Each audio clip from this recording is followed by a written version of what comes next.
Is it unchristian to join the parliament? Is it politics?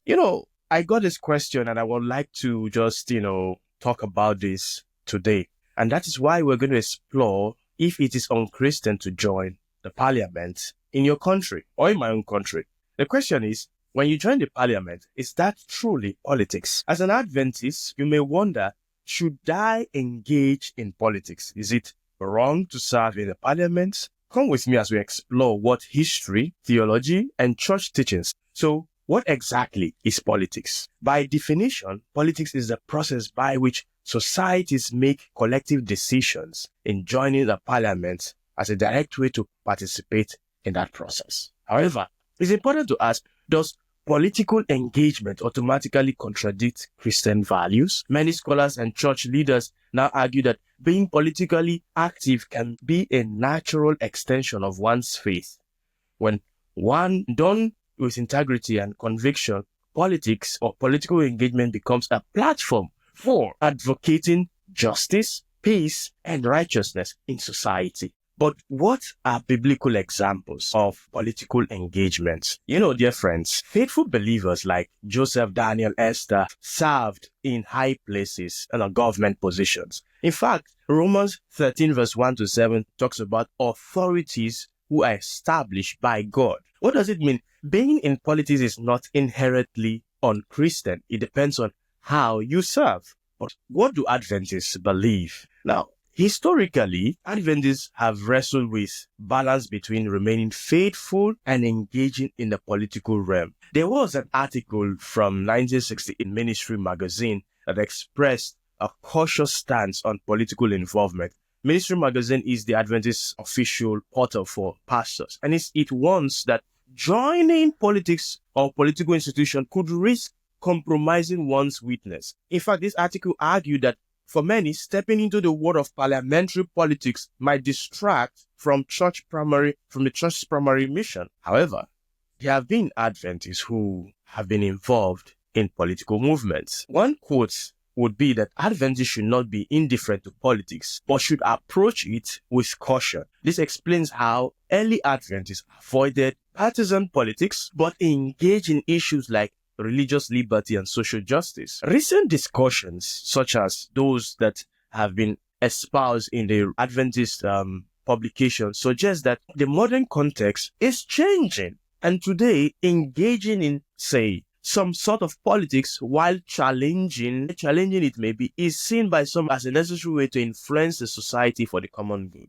Now, I've said all those things, but what is the church's official stand on political engagement? I give you with this quote. While Adventists avoided partisan politics, they stand for justice, for religious freedom, and for moral integrity. This means that Adventists are called to advocate for truth without compromising faith. Now, let me answer the question to address the core of the question. Is it unchristian to join the parliament? We must consider the intent and the practice before answering the question. It isn't the act of joining a parliamentary body that is inherently unchristian, but rather the motivations behind it and the manner in which one participates. If your goal is to serve your community, promote justice, and ensure that policies reflect ethical, spiritual, and social values, then political engagement can be a legitimate calling for you, just like Daniel.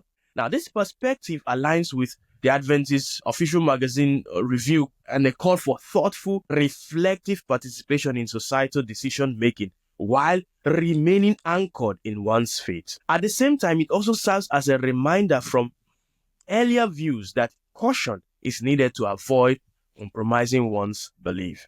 In today's globalized and pluralistic society, the challenge of politics are manifold. The digital age, intercultural dialogues, and evolving societal values may mean that political arenas are more complex than it was, of course, in the Bible or in the past. Yet, this complexity also offers opportunities. Adventist lay people can bring a unique faith-involved perspective to the political table, avoid advocating for policies that uphold human dignity and the common good. Whether one sees this as stepping into a secular arena or as fulfilling a divine mandate to be a salt and light The key is to engage thoughtfully and to remain true to your convictions. So, in conclusion, joining the parliament is undeniably a political act. It involves engaging with public policy, governance, and societal change. However, this engagement is not inherently unchristian. When approached with a clear conscience, a heart for service, and a steadfast commitment to Christian ethics, political involvement can serve as a powerful extension of your ministry as a layperson. And that's why I would like to encourage you to prayerfully consider your role in this area. Now, what are the practical steps for you to take? Number one, avoid partisan conflicts that may compromise your faith. Serve with integrity, advocating for justice. Seek God's guidance, faith, and governance so that you can coexist in this. Can an Adventist serve in the parliament? Yes, but with prayer, integrity, and a Christ-centered approach. What do you think about the thoughts that have been shared? If you disagree with this, share your views. If not, share your views still. Feel free to like, to share, and to subscribe to this channel for more discussions on faith, public life, and testimonies. Until next time, take care.